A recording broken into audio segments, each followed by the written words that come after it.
Sabit di kita di hari ni.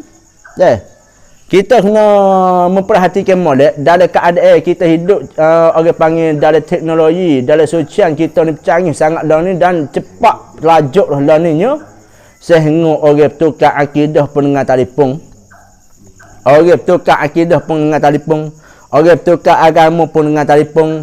Orang punah jahannam pun dengan telefon. Orang baik pun dengan telefon lah ni. Segala-gala duduk dalam terosak dalam telefon kita belakang. Duduk situ belakang. Maka bila kita kata situ Allah, kita payahnya nak jaga agama yang ada pada kita, pada umat akhir zaman, yang penuh dengan fitnah.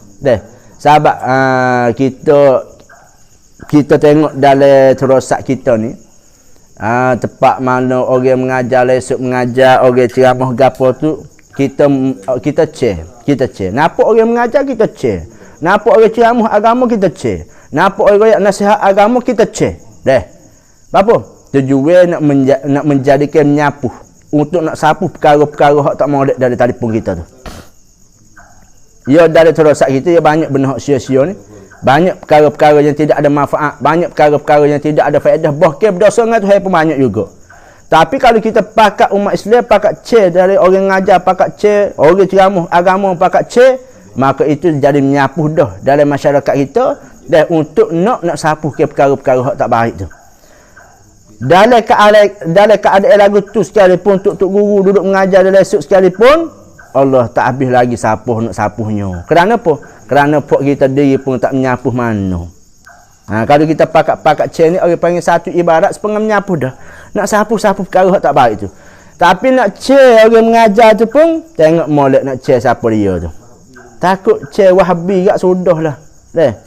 Jangan. Kita nak kecek semua kalau sebut kata Wahabi ni. Acik boleh kita tiap kali nak muzakarah ke, seru kepada semua ibu ayah, jangan pengaruh, jangan duk tengok, jangan duk dengar lah perkataan bagi puak Wahabi je. Ada kalau orang dengar perkataan Wahabi, mari dalitas dia. Rasa betul juga Wahabi kata lagu tu. Kadang-kadang dengar Wahabi duk ceramah, duk saruh, duk royak, begang kita dengar. Nak kena Wahabi ni. Wal'iyazabillah. Astagfirullah lalu, tolak lalu dah. Kalulah akidah atau kita tak kemah mana, jangan duk dengar. Takut-takut pengaruh kita ni, kena kat walik Wahabi nyanyalah kitanya. Sedangkan kita duk mengaji musalla, surah, masjid di rumah kita dengan tok guru mengajar sifat 20. Bawa kita mengaji dengan telefon, nak turut telefon budak dah. Jangan. Hak telefon lebih murah daripada hak sungguh. Utama ke di hari ni, pesan kepada ibu, ayah dan anak cucu semua fak kita, jangan sama sekali masuk dekat, masuk faham, masuk dengar sekalipun berkata ataupun cara-cara bertutur fak Wahabi semua tu.